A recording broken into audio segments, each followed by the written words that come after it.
Allahumma aftah lana hikmataka ya Allah.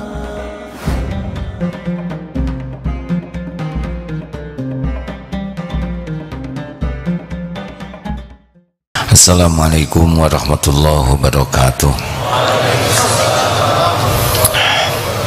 Alhamdulillahi rabbil alamin. Alhamdulillahilladzi anzala sakinah fi qulubil mu'minin liyazdadu imanan ma'a imanihim. Allahumma salli ala sayyidina Muhammadin wa ala alihi wa ashabihi ajma'in. Allahumma ya karim, Allahumma inna nas'aluka bi annaka lakal hamd la ilaha illa ant wahdaka la syarika lah. Ya Hannan ya Mannan badi'us samawati wal ard dzul jalali wal ikram. Ya Hayyu ya Qayyum bi rahmatika nastaghits. Allahumma aftah lana hikmataka wansur alaina rahmataka. Ya Allah ya Zal Jalali wal Ikram. Allahumma inna nas'aluka imanan kamilan wa yaqinan sadiqan wa qalban nafi' wa qalban khashi'an. Allahumma inna nas'aluka ilman nafi'an wa amalan mutaqabbalan ya arhamar rahimin. Amin ya rabbal alamin. Hadirin, sebentar lagi Ramadan. Kalau kita simak dari hadis riwayat Imam Bukhari, Rasulullah sallallahu alaihi wasallam bersabda, "Man shoma Ramadana imanan wahtisaban ghufira lahu ma taqaddama min dzambi." Barang siapa yang saum di bulan Ramadan penuh dengan keimanan dan ihtisab, sangat mengharapkan pahala dari Allah, Allah ampuni seluruh dosa-dosanya yang lalu. Berarti masalah terbesar kita adalah dosa kita. Yang membuat hidup kita tidak bahagia, tidak mulia, dan tidak selamat adalah dosa. Dosa diri sendiri, bukan dosa orang lain. Man qoma, barang siapa yang sholat. Man qoma, barang siapa yang sholat di bulan Ramadan. Man shoma Ramadan, man qoma Ramadan imanan wahtisaban ghufira lahu ma taqaddama min dzambi. Jadi kalau kita lihat dari hadis ini, memang Allah ingin sekali mengampuni dosa kita. Ada dua kata kuncinya, imanan wahtisaban. Imanan itu adalah yakin dan percaya penuh bahwa perintah saum itu diwajibkan oleh Allah. Jadi saum itu bukan kebiasaan, bukan tradisi, bukan ikut-ikutan, tapi ini perintah Allah. Harus yakin bahwa yang memerintahkan saum ini adalah Allah, dan pasti perintah ini membawa kebaikan yang banyak. Karena setiap perintah Allah bagi kita pasti untuk kebaikan kita, bukan untuk kebaikan Allah yang tidak memerlukan apapun. Jadi ketika mendapatkan perintah saum bulat, ini adalah perintah Tuhan saya dan pasti ini baik untuk saya, untuk dunia, untuk akhirat, untuk lahir, untuk batin, untuk akal, untuk diri, untuk yang lain. Maka menyambut Ramadan ini harus dengan kegembiraan bahwa ini adalah karunia besar. Tidak pernah Allah memerintahkan sesuatu kecuali pasti untuk kebaikan kita. Allah tahu apa yang akan membuat kita bahagia, selamat, mulia, dan itu Allah siapkan pada perintahnya. Allah subhanahu wa ta'ala tahu apa yang akan membuat kita sengsara, hina dan celaka, dan itu ada pada larangannya. Dan diwajibkan itu tidak ada yang lebih dicintai Allah dari sebuah amal kecuali yang diwajibkan.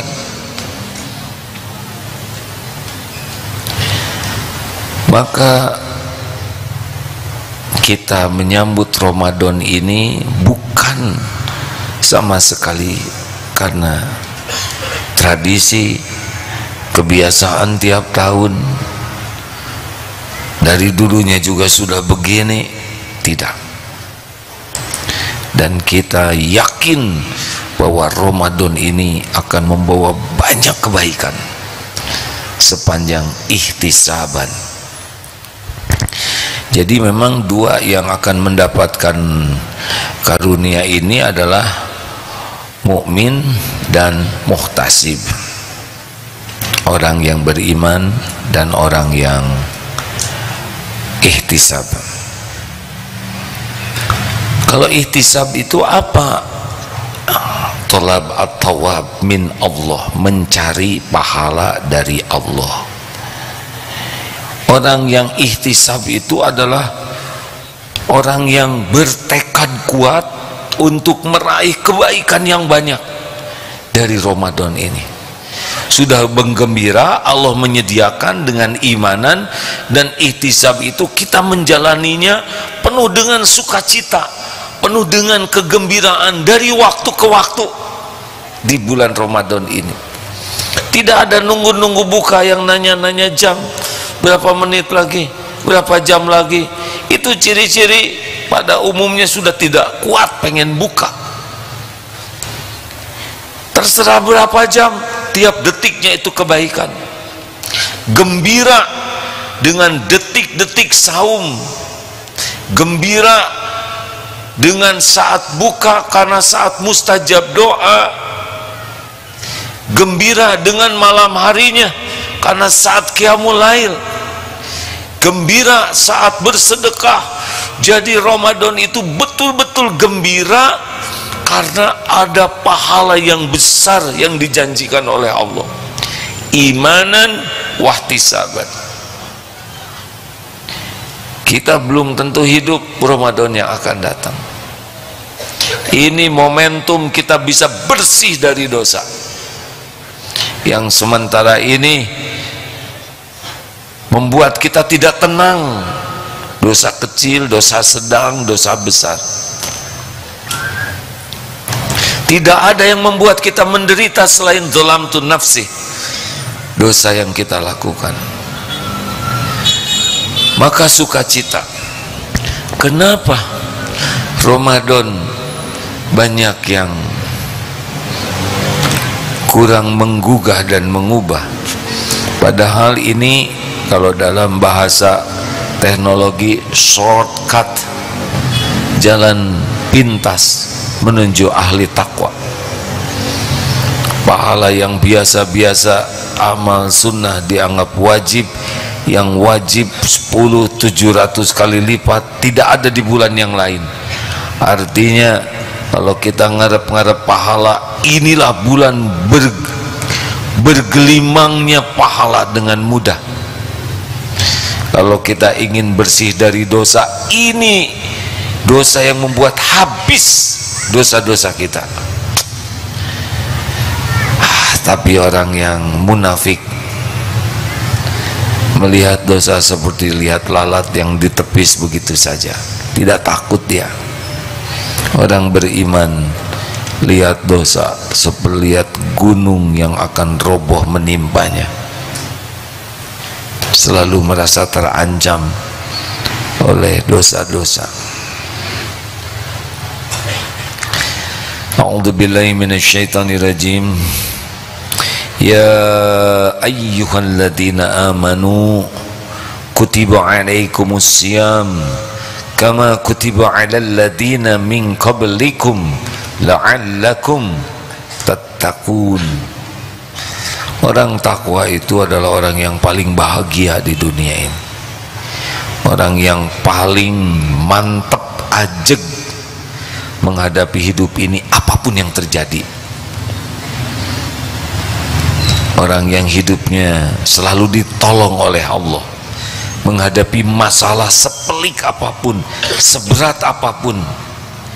Dan orang yang takwa itu adalah orang yang paling banyak mendapatkan rezeki pertolongan yang tidak pernah terbayangkan, tidak terpikirkan, yang tidak pernah ada dalam bayangannya, penuh dengan jamuan dari Allah. Makanya jangan iri kepada yang diberi dunia, iri yang diberikan takwa. Inna akramakum indallahi atqakum. Yang paling mulia di antaramu di sisi Allah adalah yang paling takwa. Kalau sudah takwa bagaimana? Wa may yattaqillaha yaj'al lahu makhrajan. Allah beri jalan keluar. Tidak ada masalah yang gawat, tidak ada masalah yang rumit, pelik, berat, tidak ada. Tidak ada yang tidak mungkin dengan pertolongan Allah. Walaupun tidak terbayangkan, tenang saja. Ramadan. Pertanyaannya, apa yang membuat Ramadan kita kurang gemilang? Dua, lemah ilmu dan lemah jiwa. Lemah ilmu membuat kita tidak tahu ilmu apa ini. Tentu saja ilmu agama. Kurang ilmu agama tidak akan mengenal Allah. Tidak kenal Allah tidak akan tenang. Saudara, kalau naik pesawat sekian banyak orang, naik-naik saja, tenang di pesawat. Kenapa? Karena percaya kepada pilotnya. Kita tidak curiga, ini pilot sudah sekolah belum? Sudah dites urin belum? Pilot malamnya cukup tidur tidak? Kita percaya, percaya yang bikin tenang, benar? Makin percaya ke Allah, makin tenang. Bagaimana bakal percaya kepada Allah kalau Allahnya tidak pernah dipelajari?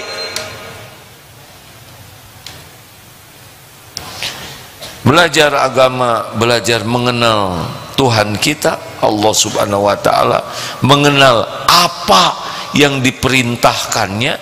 Itu agama tuh ada di sana yang membuat kita tahu, oh ini dia yang membuat saya bahagia, mulia, itu ada pada perintah Allah. Tidak belajar, tidak tahu, tidak mengerti. Ini dia yang dilarang Allah, ini yang bakal membuat saya celaka. Tidak belajar, tidak akan tahu.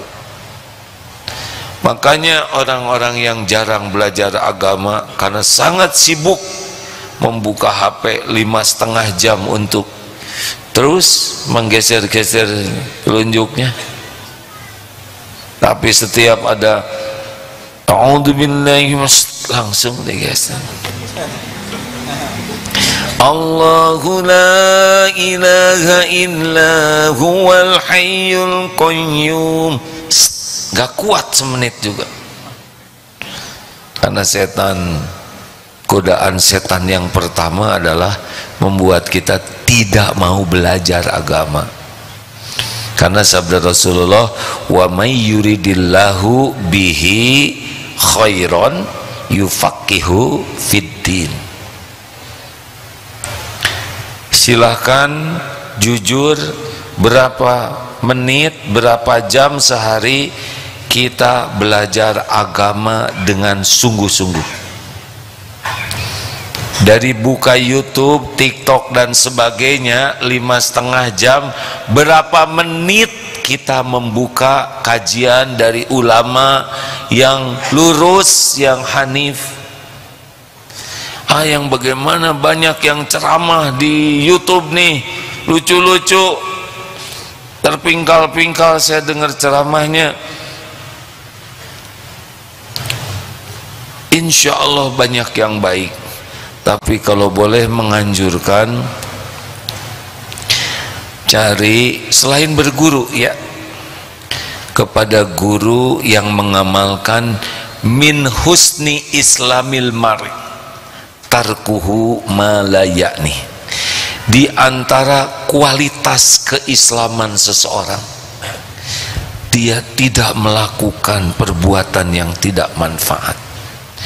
Kalau mau cari guru, cari ulama, lihat dan simak yang perkataan perbuatannya tidak sia-sia.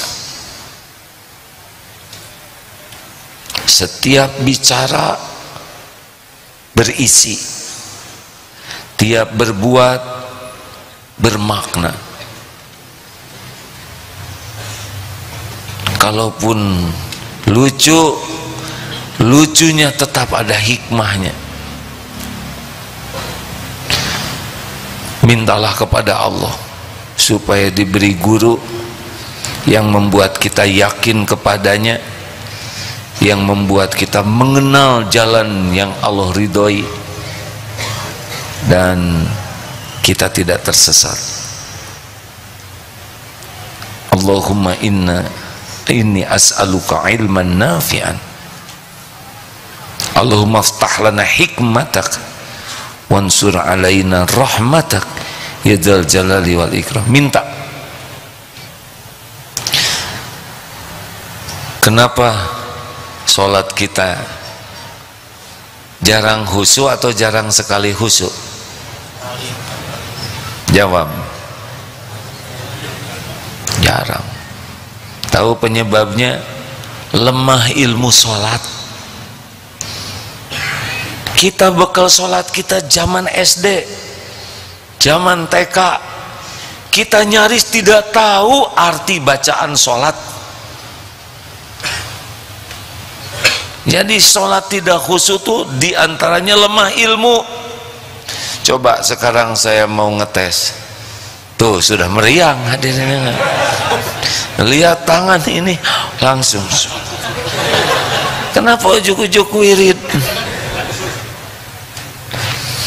Kita doa iftitah tidak mengerti. Wajjahtu wajhiya lilladzi fattaras samawati wal ard. Tidak paham, kita hafal. Jadi baca itu tidak ada kontak ke Allahnya, paling kontak ke hafalan. Padahal semua bacaan sholat itu zikrullah, tapi kita baru sampai ke bacaan. Ada yang selama sholat tuh fokus kepada makhraj dan tajwid, kepada tahsin saja. Bahkan kadang menilai seseorang dari tahsinnya. Ah iya mah, itu benar, kurang bersih haknya. Padahal yang bersangkutan, yang haknya kurang bersih itu sangat berbakti ke orang tuanya, sangat banyak sedekahnya, sangat banjir air mata taubatnya. Berarti yang suka merendahkan orang, bukannya mengajari, itu sudah terpedaya oleh ilmunya, bukannya membuat bersih hati, malah kotor hati. Hati-hati guru-guru tahsin, itu posisi yang mulia, mengajari orang baca Quran. Tetapi mengajari Quran adalah untuk bersih hati, bukan untuk jadi kotor hati. Kenapa sholat tidak khusyuk? Dan tidak ngerti. Makin panjang bacaan imam, makin banyak rencana kita yang tersusun rapi, barang-barang yang hilang jadi ketemu.